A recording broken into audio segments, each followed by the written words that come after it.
એટલે અહીંયા બેઠો હતો ને એમાં એ ઓલા આવ્યા એટલે બાપા કોણ છે કે આપણે મીઠાઈ લાવ્યા હતા ને એ શેઠ છે અત્યારે શું કામ આવ્યા હતા કે ઉઘરાણીએ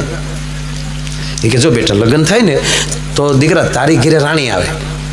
વરરાજાની ઘીરે રાણી આવે અને વરના બાપની ઘીરે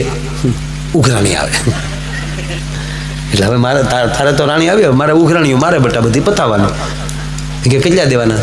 કે 35,000 ભૂરો કે હામાં 35,000 ન લઉં ને તો ભૂદીઓ નહીં અરે બેટા હામાં લેવાય આપણે ખાધું છે એ બધું જીવ હવે તમે એકવાર ખાલી ચાપાની પાઈ લો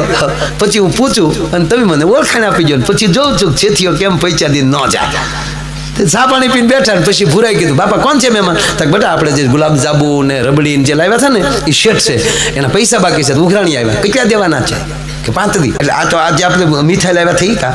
એ આપણે ખાધું ને આખું ઘર ને જે ઉલટી થઈ ને મહેમાનને ઉલટી થઈ ને દવાખાને દાખલ થયા મહેમાનનું 2.5 લાખનું બિલ ને આપણા ઘરના 70,000નું બિલ ને આ બધું ચૂક્યું ને પછી કેસ કર્યો ડોક્ટરે પોલીસને લખાવ્યું ને તમે એમ કીધું બધા દવાખાને લઈ ઘરે વહી આવીએ પછી તપાસ કરશું અને એની વાતે હતા જે પોલીસ ગોતે છે ને જેને હાલવી દેવાના છે એ છે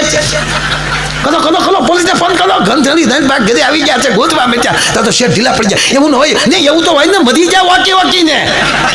મારી નાખશો કોક ને તો હારું છું બચી ગયા લગન મારા બા મરી જાય તો મારા બાપાને આ ઉંમરે મારે ક્યાં લઈ જવા તા ભૂરો એટલું બોલ્યો તા શેઠ કે તમારા ઘર પૂરતા 70,000 આપો તો હાલે કાંઈ વાંધો નહીં પતાવી દે 70 આપો હાલો બોલો 70 રોકડા ગણીને વીયો જો બોલો જો 35,000 બાપના ખિસ્સામાં નાખે 35 ભૂરો ભમકાવી ગયો